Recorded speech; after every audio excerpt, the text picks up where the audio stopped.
Bismillahirrahmanirrahim. Elhamdülillah. Vessalatu vesselamu ala hayri halqillah ve ala alihi ve ashabihi ecma'in ve men tabi'ahum bi ihsani ila yevmiddin. Hürmetli din kardeşlerim, biz sizin bilen İmam Nevavi'nin 40 hadis kitabından hadislerini okunu devam ederiz. Bugün ise 34. hadisini okuyuz. Bismillahirrahmanirrahim. An Ebi Sa'idin el-Hudri radıyallahu anhu kal. Semi'tu Resulallah sallallahu aleyhi ve sellem yekul. Men ra'a minkum munkaran فليغيره بيده فإن لم يستطع فبلسانه فإن لم يستطع فبقلبه ذلك أضعاف الإيمان رواه مسلم. Bu hadisni Sa'id el-Hudri radıyallahu anh isimli sahabe Peygamberimizden rivayet eder. Ol ayta, men Peygamberimiz sallallahu aleyhi ve sellem'nin aytkanin işittim dey. Peygamberimiz aytdı, eğer birerigiz münker bulgan, buzuq, pışıraq şaqşı bulgan, naşar bulgan kabahat işini көрсә, ol anı qulu bilen toqtatsın. Eğer qulu bilen toqtata almadı iken, demek ol anı tili bilen toqtatsın. Eğer indi qulu bilen de, tili bilen de toqtata almadı iken, mına ol özünün qalbi bilen, yüregi bilen qanahatsizlik bilgisin bildirsin. Hem bu anın imanlık galameti bulup tura. Bu hadis Müslim'nin sahih hadisler jıyıntığında getirildi. Demek bu hadiste en birinci bizning tercüme meselesine qaytib qala. Hadisning so'nggi ülüşünde bir söz getirile. Zalike adgaful iman. Yani bunda ko'pgina tercümelerde hem ul hata fikir, ma'nasi yağından hataga kishini yöneltuvchi Zalike adgaful degan sözni bu imanның tübenlik derecesi dip tercüme kılalar. Gerçi de bu alay bulmasa da. Yani Zalike adgaful iman degan söz ul anlata. Aqallu şeyin matlubun minke. Sinden talep itiletirgan en az aybir. Ul da bulsa, mene şuşu münker aybirge özünün yüreğin bilen, özünün kalbin bilen, işki his tuyğun bilen qanahatsizlik bildiru. Yani hiçşiksiz, alay tugil. Hiçşiksiz, yani imanның zayıflığı tugil, belkim senin imanlık galameti bulup tura. Şunun için bu hadisini tercüme etkende ihtibarlı bulsak idi. Demek bu hadis hakkında söylep gitkende en birinci biz ihtibar birige tiyişbiz. Eğer bir kişi buzuqluq aybirini ko'rdi iken, münker aybirini ko'rdi iken, ol anı to'xtatırga tiyish. To'xtatırga tiyish hem bu to'xtatu yani qo'l bilan to'xtatu, til bilan to'xtatu hem yürek bilan menga qarshi bo'l degan 3 turli mumkinchilik ko'rsata. Hem bunda ochiqlik kiritamiz eng birinchi o'q, yani naşarlıqni, buzuqliqni, münkerni to'xtatu ol vacib gamel, tiyishli gamel. Çünkü Allah subhanahu ve teala Kur'an-ı Kerim'de aytti: "Veltekum minkum ummeten yad'un ila'l hayri ve ya'murun bil ma'rufi ve yenhaun 'anil munkar" dedi. İmran suresinin 104. ayetinde. Yani siz şunday ümmet buldunuz, hayırlı ümmet buldunuz. Ne bilen? Çünkü siz yaxşılıqqa ündediniz. Naşarlıktan tıydığız, mene şunun bilen siz en hayırlı ümmet buldunuz. Yani anlarga gerek. яхшылыкка үндәү, нашарлыктан тыю ул һәрбер мусульманга тиешле гамәл. Ләкин һәр кеше үзенең дәрәҗәсендә. Кем кул белән туктата ала? Кем кул белән туктата ала? Бу хакка ия хаким һәм галим. Ягъни мөнкәр булган, нашар, бозык әйберне кул белән туктатырга хаклы ул хаким, җитәкче һәм казый, судья дип әйтәбез. Менә бу кешеләр кул белән туктату хукукына ия. Ә инде тел белән туктату хукукына кем ия?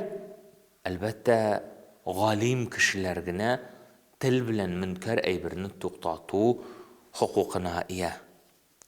Ә инде калган мөселманнарга кемнәр ирешмәделәр шул дәрәҗәгә, галим дәрәҗәсенә дә, казый, хаким дәрәҗәсенә дә ирешмәделәр икән, димәк алар, ягъни үзләренең дәрәҗәсендә бу мөнкәрне туктаталар, ягъни күңелләре белән ризасызлык белдерәләр. Һәм менә шушы ризасызлык белдерүләре аларның иманлык билгесе булып тора.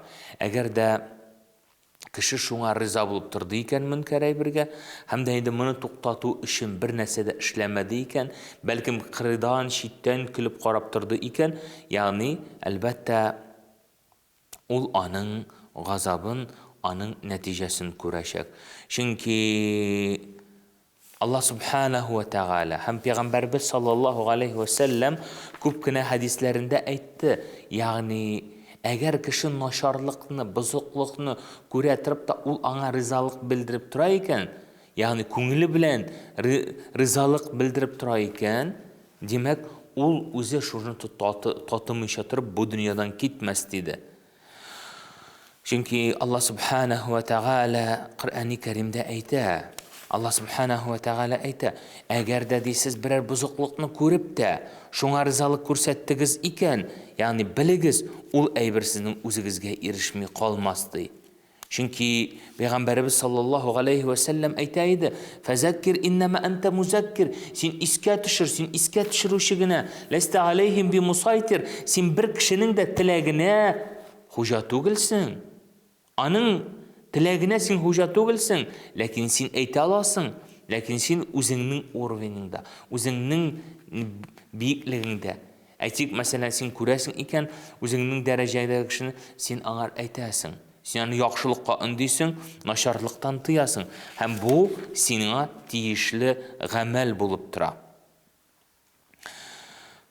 Чөнки Аллаһ субханаһу ва тәгалә Коръәни Кәримдә әйтә: "Вал-муъминуна вал-муъминат бa'дуһум әүлияу бa'д, я'муруна бил-маъруф ва янхауна ганил мункар". Ягъни мөэминнәр, мөэмин ирләр һәм мөэминә хатыннар, алар бер-берсенә шундый карап тора торган, бер-берсенә ярдәм кулы суза торган, бер-берсенә терәк булып торучылар булып торалар. Алар бер-берсен яхшылыкка өндәрләр, нашарлыктан тыярлар. Менә шуның белән алар бер-берсенә терәк булып торырлар диде. Шул сәбәпле, хөрмәтле дин кардәшләрем, без әйтәбез, ягъни һәр вакытта да, ягъни яхшылыкка өндә, нашарлыктан тый диде. Пәйгамбәрбез саллаллаһу алейхи ва сәлләм хәдисендә әйтте. Хәдисендә хәбәр бирде, ягъни "Мен ра'a минкум мункаран", әгәр берәрегез мөнкәр булган әйберне күрде икән, ягъни үз күзе белән күрде икән, әйтик, мәсәлән, син күрдең икән хәмер эчүчене. Бу нашарлык гамәл. Син аңа, әгәр сине ишетерлек булды икән, син аңа әйтә аласың, син аңа киңәш кыла аласың, насихат кыла аласың. Әмма син аны берничә алмыйсың. Син аңа камчы да суктыра алмыйсың, син аны башка бернинди дә җәзага да тарттыра алмыйсың. Чөнки бу синең дәрәҗәңдә түгел. Шул сәбәпле Пәйгамбәрбез саллаллаһу алейхи ва сәлләм шушы яхшылыкка өндәү, нашарлыктан тыюга карата әдәпләр, тәртипләрен әйтте. Менә шуларның кайберләрен карап үтик әле. Әгәр дә син яхшылыкка өндәргә телисең икән, иң беренче синең гыйлемең булырга тиеш.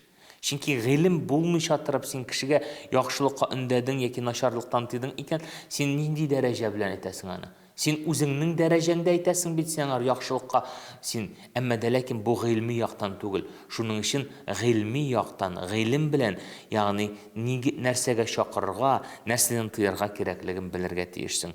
Һәм икенче сыйфат ул да булса, яхшылыкка өндәгәндә, начарлыктан тыйганда тақвалыкны, Аллаһ Тәгаләнең ризалыгына ирешүне, Аллаһ Тәгаләнең рәхмәтенә ирешүне, тақвалыкны күз алдында тотарга кирәк. Һәм өченчесе ул да булса, ул ягъни мулаимлык, җиңеллек күрсәтү. Ягъни син кашан кешегә яхшылыкка өндәгәндә, начарлыктан тыйганда шундый каты иттереп әйтәсең икән, ул бәлкем кешенең хәлен тагын да авырайтырга мөмкин. Чөнки Аллаһ Субханаһу ва Тәгалә әйтте Коръәни Кәримдә: "Удгу иля сабили раббика бил хикма вал маугизатил хасана". Әгәр син Аллаһ юлына чакырасың икән, матур сүз белән, хикмәт белән аларны чакыр диде. Һәм дә инде дүртенчесе ул да булса ихласлык, бишенчесе сабыр итү. Сабыр итү. Чөнки Аллаһ Субханаһу ва Тәгалә пәйгамбәребезгә әйтте: "Фасда бима ту'мар ва агрид ганил мушрикин". Эй Мухаммад, пәйгамбәребез саллаллаһу алейхи ва саллям 3 ел яшерен дәгъват кылды. Соңыннан ничә ел ачык дәгъват кылды. Арыды, хәлсезләнде. Инде 10 ел кешеләрне ислам диненә чакырганнан соң Аллаһ Тәгаләгә шикаят кылды: "Я Раббым, мин сиңа үземнең хәлсезлегемә, үземнең зәгыйфлегемә шикаят кыламын, я Раббым", дип дуга кылгачтын, Аллаһ Тәгалә аңар: "Эй Мухаммад, сабырлык күрсәт. Һәм Раббың кушканны үтә. Һәм мөшрикләрнең, кешеләрнең сүзләренә карама, эшеңне дәвам ит, Аллаһ Тәгалә сине ярдәмсез калдырмас", диде. Шуның өчен, әлбәттә, ихласлык һәм сабырлык кирәк. Әгәр дә без яхшылыкка өндәдек икән, начарлыктан тыйдык икән, ул безгә без яшәгән җәмгыятьнең төзеклегенә китерә. Кешеләргә хаталарын танырга ярдәм итә, төзәлергә ярдәм итә. Шул сәбәпле без бу мәсьәләдә бер фикердә булып, ягъни Аллаһ Тәгалә әйткәнчә, иң хәерле өммәт булдык без нәрсә белән? Бары тик менә шу яхшылыкка өндәп, начарлыктан тыю белән, диде. Шуңар без ашыгырга, шуңа ирешергә, тырышырга тиешбез. Пәйгамбәребез саллаллаһу алейхи ва саллям хадисенең соңында безгә васият кылды. Нәрсә дип? Ягъни ул да булса, менә әгәр дә кеше шушы яхшылыкка өндәп, начарлыктан тыеп, аның нинди дә булса уңышка иреште икән, аның әҗерен ул дөньялыкта ук алачак. Дөньялыкта ук алачак, ягъни аңа Аллаһ Тәгалә бәрәкәт иңдерә, аңа тынычлык бирә, һәм шул ук вакытта Аллаһ Тәгалә аның дәрәҗәсен күтәрә. Шун сәбәпле Аллаһ Тәгалә һәр барчаларыбызга да яхшылыкка өндәп, начарлыктан тыючы бәндәләрдән булырга насыйп итсен. Вассаламу алейкум ва рахматуллаһи ва баракатуху.